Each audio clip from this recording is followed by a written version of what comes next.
లక్ష్మి గారు మన ప్రియతమ నాయకులు రాష్ట్ర కమ్యూనిస్ట్ పార్టీ రథసారథి గౌరవనీయులు శాసనసభ్యులు మన కూనంనేని సాంబశివరావు గారు, అదేవిధంగా సిపిఐ జిల్లా సహాయ కార్యదర్శి ఉమామహేష్ గారు, వేదిక మీద ఉన్న పెద్దలు, వేదిక కింద కూర్చున్న అన్నలు అక్కలందరికీ భారత కమ్యూనిస్ట్ పార్టీ తరఫున అభినందనలు తెలియజేస్తాను. మిత్రులారా, అనేక విషయాలు మన కూనంనేని సాంబశివరావు గారికి చెప్పడం జరిగింది. అనేక సందర్భాల్లో రాష్ట్ర ముఖ్యమంత్రి గారికి కూడా చెప్పడం జరిగింది. ఇప్పుడు మనం త్వరగా ఇక్కడ నుంచి పంపిస్తే రాష్ట్ర ముఖ్యమంత్రి గారిని కలిసే అపాయింట్మెంట్ ఉంది సార్కి. కాబట్టి వెంటనే కొన్ని ముఖ్యమైన విషయాలు మీకు చెప్తాను. ఈరోజు ప్రధానంగా ఎందుకంటే ఎమ్మెల్యే గారికి కూడా తెలియాల, రాష్ట్ర పార్టీ కార్యదర్శి కాబట్టి, మనం 2005లో గుడిసెలేసాం. అప్పుడు మన కామ్రేడు చాలా మంది మిత్రులు ఇక్కడ ఉన్నారు. మన red shirt volunteer comrade Yadamma గారు ఉన్నారు ఇక్కడ, ఆమె ముందే. అదేవిధంగా మన ప్రమిళ గారు, తర్వాత కమలమ్మ, వీళ్ళంతా అప్పుడు ఒక ఉద్యమంగా, మాధవి, అదేవిధంగా ప్రమిళ, మన జ్యోతి, తర్వాత క్రమంలో వాళ్ళు వచ్చారు, మహేశ్వరి, మొత్తం కూడా అప్పుడు. దాంతో పాటు మన చాలా మంది కామ్రేడ్స్, యువకులు, అదేవిధంగా అనేక మంది కామ్రేడ్స్ కలిసి, సోమరాజు గారు, అదేవిధంగా రచ్చ కిషన్ గారు మన మండల కార్యదర్శి, మొగులన్న గారు, అదేవిధంగా మన అనేక మంది మిత్రులు ఒక ఏర్పడి, మరి ఇక్కడ ఎన్ని ఆటంకాలు వచ్చినా, మరి ఎన్ని ఇబ్బందులు వచ్చినా, మనకు మండల సెక్రటరీగా అప్పుడు బాలరాజు గారు, దాని తర్వాత మన అనేక మంది, మన జయచంద్ర గారు, తర్వాత క్రమంలో రచ్చ కిషన్ గారు, అనేక మంది మండల సెక్రటరీగా పనిచేయడం జరిగింది. ఏదేమైనా ఒక్కొక్కసారి ఆ కాడిని కిందేసిన మన మహిళా నాయకురాళ్ళు చాలా గట్టిగా పోరాడి MR1 కూడా దిగ్బంధించి మనం ఇక్కడ ఒకసారి గుడిసెలు పూర్తి చేసిన, రెండోసారి కూడా మనం గుడిసెలు వేసుకొని మనం ముందుకు కొనసాగినాం. అప్పుడు మన ఉమ్మడి రంగారెడ్డి జిల్లాలో ఈ గుడిసెలు వేసాం. అప్పుడు కావల నరసింహ, చంద్రకళ, అనేక మంది ఈ ఉద్యమానికి సహకారం అందించిన సంఘటనలు ఉన్నాయి. మరి అదేవిధంగా కృష్ణమూర్తి గారు, మనం అదేవిధంగా వారి మిస్సెస్ గిరిజ గారు, అనేక మంది త్యాగాలు చేసి, శంకర్ గారు, అనేక మంది త్యాగాలు చేసి ఇక్కడ మన యువజన, మనం జిల్లా వ్యాప్తంగా పోరాటాలు జరుగుతూ ఉన్నాయి, గుడిసెలు వేస్తూ ఉన్నాం. ఆ క్రమంలో మనకి నాయకత్వం కొరతగా ఉంటే, మన చనిపోయాడు పాండు, అదేవిధంగా రమణ, వీళ్ళందరూ కూడా నాయకత్వం వహించి ఈ యొక్క పోరాటానికి నాయకత్వం వహించి శ్రీకారం చుట్టడం జరిగింది. ఇక్కడ మన జనసేవదల్ జవహర్లాల్ కామ్రేడ్స్ అందరూ కూడా రాత్రిపూట పహారా కాసి ఈ యొక్క కాలనీని కాపాడుకున్నాం, కన్న బిడ్డల్లాగా చూస్తూ ఉన్నాం. ఏ సమస్య వచ్చినా ఆ సమస్య వారితో నిలబడి రాత్రింబాలు ఇక్కడ ఉండి మనం గుడిసెలేస్తే ఫస్ట్ జైలుకు 21 మంది వెళ్ళడం జరిగింది. నాతో పాటు అనేక మంది మరి జైలుకి రావడం జరిగింది.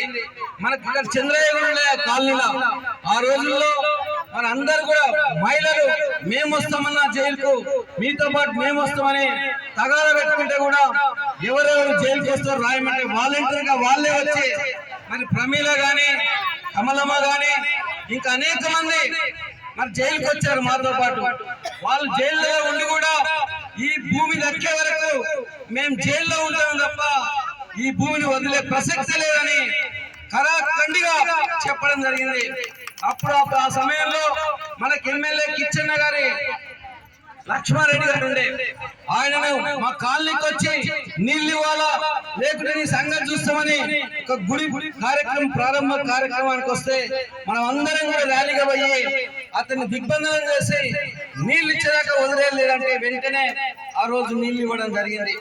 అదే విధంగా మన కరెంటు లేకుంటే మన కమ్యూనిస్ట్ పార్టీ రాష్ట్ర కార్యదర్శి వర్గ సభ్యులు ఎమ్మెల్సీ గౌరవనీయులు చంద్రశేఖర్ గారు కూడా మనతో పాటు వచ్చి మనతో నిలబడి మరి అక్కడ మున్సిపల్లో అనేక సందర్భాల్లో వచ్చి మరి మన కరెంట్ ఇవ్వడం జరిగింది. అదే విధంగా ఇది అటవీ శాఖ భూమిని కొంత డిస్టర్బ్ చేస్తే అప్పుడు కూడా మనం కాలనీ వాసులు అందరం పోయి అక్కడ అటవీ శాఖ అధికారుల దగ్గర ధర్నా చేసి నువ్వు ఇక్కడ రావద్దు అని ఖచ్చితంగా చెప్తే ఆయన రావడం మానేసిండు. మనకి ఇప్పుడు ఇదంతా రావడం జరిగింది. అనేక ఇబ్బందులు పడ్డాయి. ఇక్కడ పక్కన గ్రామస్తులు మరి వాళ్ళు మేము ఎప్పుడో ఎన్టీ రామారావు ముఖ్యమంత్రి ఉన్నప్పుడు మేము ఇది తాటివనం పెంచుకోవడానికి మాకు ఇచ్చిందని గొడవ చేస్తే కూడా బిడ్డ ఇది మంచిది కాదు, ఇది పేదవాళ్ళు వేశారు, మరి మీరు అన్ని అప్పుడు ఎందుకు వేసుకోలేదు, ఎందుకు చెట్లు పెట్టలేదని ప్రశ్నించి నిలదీసి ఖబర్దార్ మా దగ్గరకు వస్తేనే హెచ్చరించి ఇక్కడ గుడిసెలేసాం. రాత్రి బాలు నిలబడ్డాం. అలాంటి ఇప్పుడు కూడా సీఎం గారిని కలవడానికి ఇప్పుడే మాట్లాడుతా ఉన్నాడు కాబట్టి సమయం తక్కువ ఉంది. మనం త్వరితగతిన ఈ కార్యక్రమం ముగించుకొని మన ఎమ్మెల్యే గారిని పంపితే ముఖ్యమంత్రి గారితో మాట్లాడతాడు. అనేక విషయాలకు సంబంధించి మనం అనేక సార్లు మాట్లాడుకున్నాం. ఉమ్మడి రంగారెడ్డి జిల్లాలో 40,000 గుడిసెలేసాం. అందులో భాగంగానే మీది కూడా నేను రంగారెడ్డి జిల్లా సెక్రటరీగా ఉన్నప్పుడే ఇది కూడా మనం గుడిసెలేయడం జరిగింది. మరి పెద్ద ఎత్తున పోరాటం చేయడం వల్ల మంత్రి మల్లారెడ్డి గారిని సంప్రదించి అదేవిధంగా మాజీ మేయర్ మన జక్కా వెంకటరెడ్డి గారి సహకారంతో అనేక సమస్యలను ఇక్కడ మనం పరిష్కారం చేసుకోవడం జరిగింది. ఆయన జక్కా వెంకటరెడ్డి గారు కూడా నేను కూడా కమ్యూనిస్టునే, నేను ఖచ్చితంగా పేదలకు సాయం చేస్తానని అనేక హామీని నిలబెట్టుకోవడానికి కూడా నేను ముందుంటా, నా సొంతకు కూడా మీకు సహకరిస్తా అని చెప్పడం జరిగింది. ఆయనకు కూడా ఈ సందర్భంగా మరి మనం చాలా సమావేశాలు పెట్టుకున్నాం. మన ప్రధానమైన సమస్య ఇక్కడ ప్రతి ఒక్కరికి 60 గజాలు పంచిస్తే వాళ్ళు కట్టుకుంటామని చెప్పడం జరిగింది. దానికి కూడా గతంలో ఉమ్మడి రంగారెడ్డి జిల్లా ఉన్నప్పుడు మరి జైల్లో ఉన్న వాళ్ళకు కూడా ఇవ్వాలని మన అందరి సమక్షంలో అనుకున్నాం. జిల్లాలు విడిపోయిన తర్వాత ఇక్కడ మనం జాగా అంతా చూపెట్టిన తర్వాత వాళ్ళకి స్థలం లేకపోవడం వల్ల కూడా ఒక దశలో మీ అందరి అభిప్రాయాలు తీసుకొని ఎవరైతే ఇక్కడ నివాసం ఉంటున్నారో వాళ్ళకే ఇద్దామని మనం నిర్ణయం చేసుకున్నాం. ఇప్పటికి కూడా ఆ నిర్ణయానికి కమ్యూనిస్ట్ పార్టీ కట్టుబడి ఉంది. అదే విధంగా మరి మనం చాలా సందర్భాల్లో కాలనీ అసోసియేషన్ మీటింగ్లు పెట్టుకొని 60 గజాలు పంచిస్తే మేము కట్టుకుంటామని అనేక మంది ఏకగ్రీవంగా చెప్పడం జరిగింది. దానికి మేము కట్టుబడి ఉన్నామని సందర్భంగా తెలియజేస్తా ఉన్నాం. 60 గజాలు ఖచ్చితంగా పంచుతాం. పంచిన తర్వాత మీ అందరూ కట్టుకోవాలా మీ ఆర్థిక వనరులను బట్టి. అదే విధంగా దానికి కూడా ఇక్కడ ఆఫీస్ స్థలాన్ని కూడా మనం గతంలోనే అనుకున్నాం. ఈ ఆఫీస్ స్థలానికి ఇప్పుడు మన ఎమ్మెల్యే గారు కొబ్బరికాయ కొట్టి మరి దాని ఆఫీస్ వెంటనే నిర్మించాలని మన అందరికీ చెప్పడం జరిగింది. ఇప్పుడు మనం ఇక్కడ పార్టీ నాయకత్వం కాలనీ వాసులు అందరూ కలిసి తలా ఇంత మీకు తోచిన సహాయం చేసి వెంటనే పార్టీ ఆఫీస్ ను నిర్మిద్దాం. అప్పుడు గతంలో మనకి ఇచ్చిన ఏదైతే కొంత డబ్బులు మిగిలినాయి, ఇది మన కరెంట్ మీటర్లు వచ్చిన సందర్భంగా అవి మన కమిటీలో కూడా ఉన్నాయి. ఆ డబ్బులు ఇంకా మిగిలితే కొంత డబ్బులు అదే విధంగా కొంతమంది ఇంకా డోనర్స్ ద్వారా వెళ్ళి ఈ యొక్క నెల రోజుల్లో ఈ పార్టీ ఆఫీస్ నిర్మాణం చేసుకుందామని మీ అందరికి సవినయంగా విజ్ఞప్తి చేస్తా ఉన్నాను. కాలనీ వాసులంతా కూడా ఆ పార్టీ నిర్మాణానికి సహాయ సహకారాలు అందించవలసిందిగా విజ్ఞప్తి చేస్తున్నాను. ఎందుకంటే ఈ రోజు మన ఎర్రజెండా నాయకత్వాన ఈ భూమిని ఆక్రమించి మనం ఇళ్ల స్థలాలుగా తీసుకు కట్టుకొని ఈ రోజు ఒక నీడను కల్పించుకోవడం జరిగింది. అదే విధంగా ఆ పోరాటానికి నాయకత్వం వహించిన ఎర్రజెండాకు కూడా ఈ కాలనీలో ఆఫీస్ ఉండాలా. ఎవరైనా మన కాలనీ సమస్యలు వస్తే అందులో కూర్చొని మాట్లాడుకొని అదే విధంగా మన మంచి చెడు మాట్లాడుకోవడానికి ఒక ఉద్యమ కేంద్రంగా మన కార్యాలయం కూడా ఉంటది. నెల రోజుల్లో పూర్తి చేస్తామని ఈ సందర్భంగా మీ సహకారం అందరూ అందించాలని మరొకసారి విజ్ఞప్తి చేస్తా ఉన్నాను. ఎందుకంటే ఎప్పుడు మాట్లాడుతూనే ఉంటాం. మన ఎమ్మెల్యే గారు భద్రాచలం నుంచి ఇక్కడికి రావడం జరిగింది మన కోసం. మళ్ళీ ఇప్పుడు వెంటనే ముఖ్యమంత్రి గారిని కలవాలా. కాబట్టి మనం అనేక సందర్భాల్లో మనం మాట్లాడుకుందాం.